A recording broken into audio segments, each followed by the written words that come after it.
no. Wait until we get out here. No, no, no, no. No, no, no, no, no.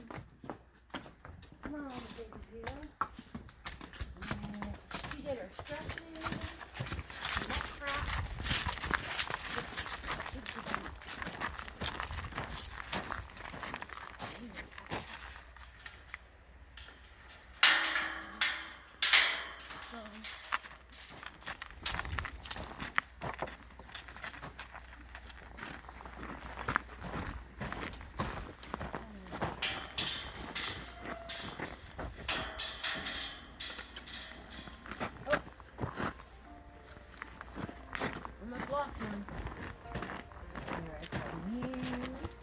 Watch, it's just a matter of time before they figure out that I'm giving out carrots.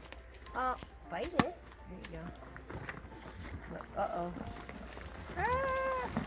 Ah!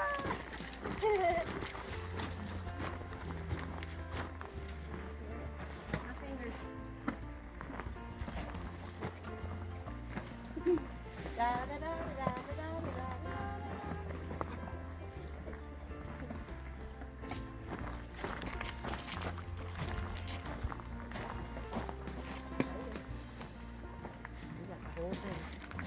Look, Faith, she's so smart. She's so smart. Yeah, you can have that whole thing. Did you get it? Okay. Easy. I keep track. Don't worry.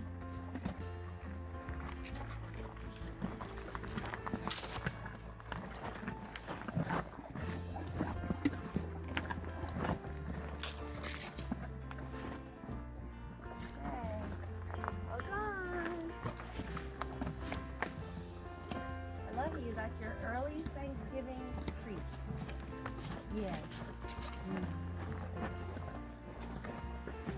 Good boy. He's my boy. He's my boy.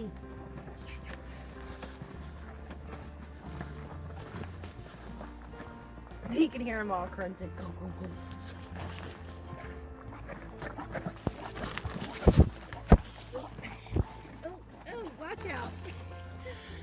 Something I thought I would share with you all is that sometimes people wonder about our troughs and how we keep them from freezing when it gets really cold. And we use tank heaters. So that red thing that's bobbing around in the water trough is a tank heater. And what they do is they just have a heating element below that red part, and it warms the water enough that it does not freeze. In the summer, horses need a lot of water. They need a lot of water all the time, but in the summer, they get a lot of the moisture that they take into their bodies through the grass that they eat. Well, in the winter, that grass goes away, obviously, and they are switched over to eating mostly a dry forage diet. So a lot of hay, and there's not a lot of moisture in hay. So it is very, very, very important that in the winter they have access to water that is palatable. And when I say palatable, I mean clean, for one, but also not so cold that it makes their stomach hurt. So if they are forced to drink very, very cold water, some horses will go off of the water. They won't drink as much because it makes them uncomfortable. So anyone out there that has horses, just do yourself a favor, invest in a heater. It's worth it. It makes a huge difference, and the horses will consume a lot more water, which is really important to ward off colic or any kind of impaction. We also put heated buckets in our stalls. I have not done that yet. I usually wait until like December, middle of December to do that because the horses aren't in the barn very often, but I still they have access to warm, heated, clean water in their stalls too. So that's just another little tip and something that I thought maybe you would wonder about. There you go. Talk. What would you like? You would like breakfast? Yes? So it's breakfast? Yes? Okay, I'll get your breakfast. This is Avi. Avi, Avi, Avi. Yeah. Breakfast is served. I will also note that he was also fed up at the house wet food and dry food, but apparently he likes to have breakfast twice. Actually, that's not a bad idea.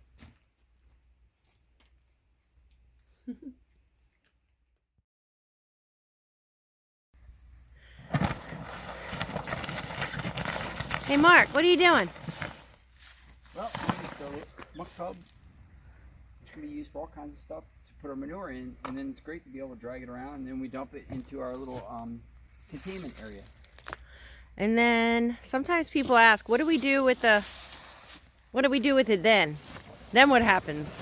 Well, we have the free garden poo for anybody who would like it, and our neighbors come and they'll get it for their gardens, because the horse poo isn't really really strong as like the cow. So, but we also take it, and then since it's got the hay and the sawdust, it's really nice. It breaks down, and so I have a pile, and I'll take it and turn it with like fill dirt and get it broken down, and then we'll repurpose it. Yeah.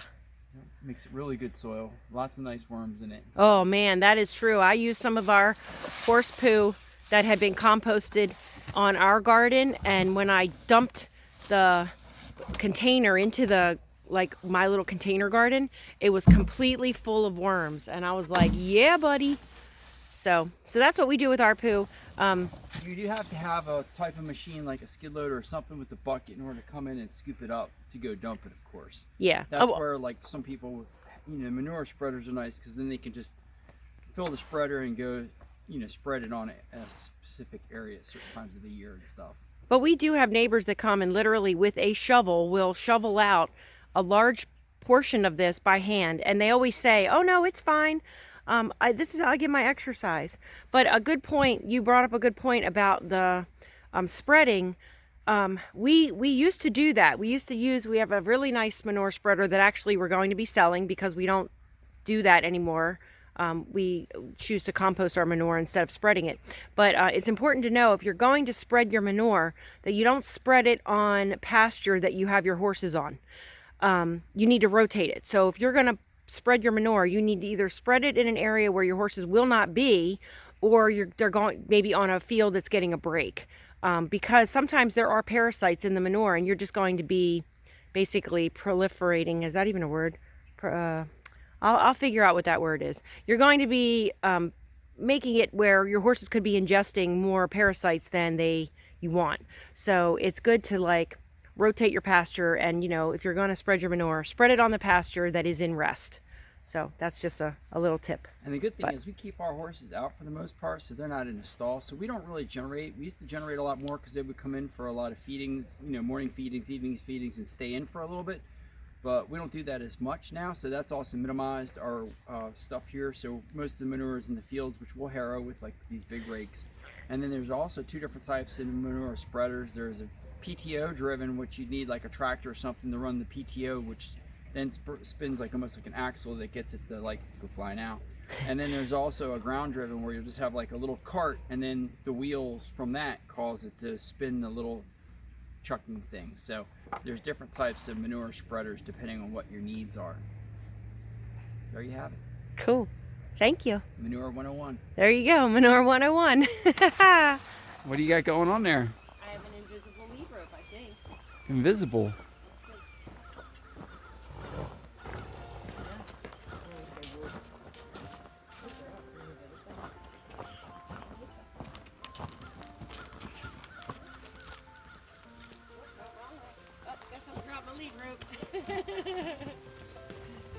You're so freaking cute.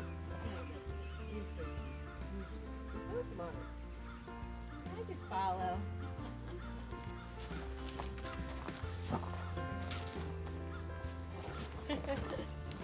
He doesn't want to be left behind, I think. Right? I don't want to be left behind. You want to be left behind. You have an invisible lead rope too.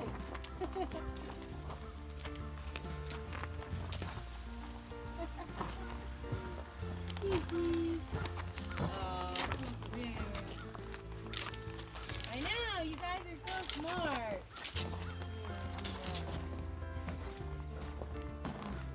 Waiting for Velvet. Let's go check on Velvet. Well, I'm gonna get some Velvet. You're gonna always. You're here. Mark will start putting your lead on. Their faces are just priceless.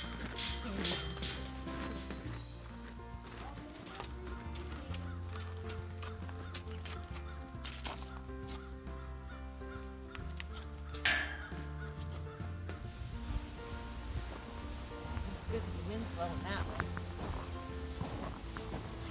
Oh my gosh. Well, now the wind changed direction. You ever notice that? Look.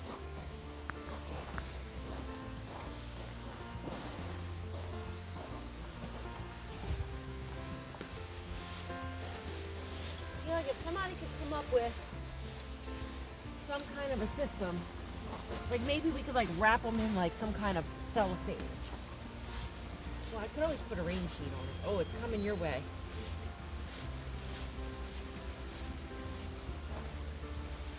And you know what? What do you bet? She doesn't ride until 2 o'clock today. What do you bet he's going to go up and roll again? What? I'll document it. Make some running bets. And who else thinks that? There we go. We're going to substitute the first initial of his name for a B to an M.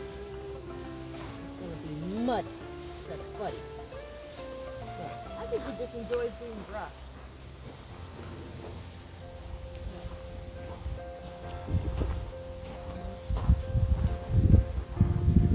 See, this is embarrassing.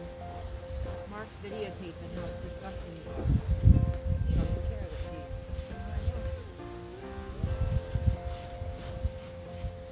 Oh, it's good PT for my arm. I'm not doing your belly. Not yet. Nice try. It's all coming your way. Is that okay? Yep.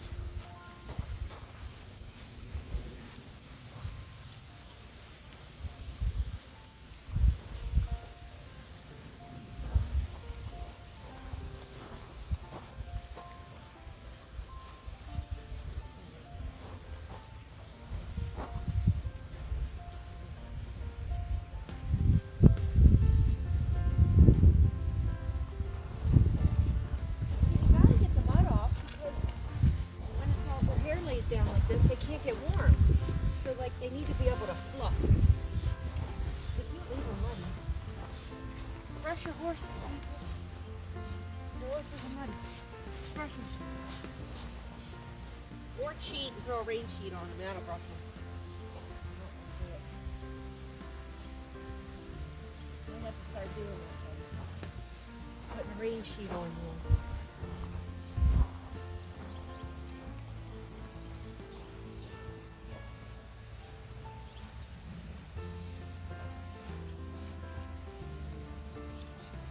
For being clean, look. You get the leaf blower out, blow you off. Oh, that's a good idea. Okay. Alright. That's better. Right? A little better. A little better. A little better. Oh no, you're still my favorite. Yes, you are. Yeah, you're my favorite.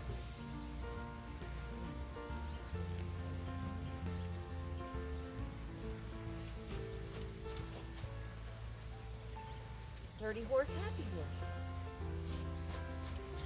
I don't usually like to use this on my name because it'll like rip my knee.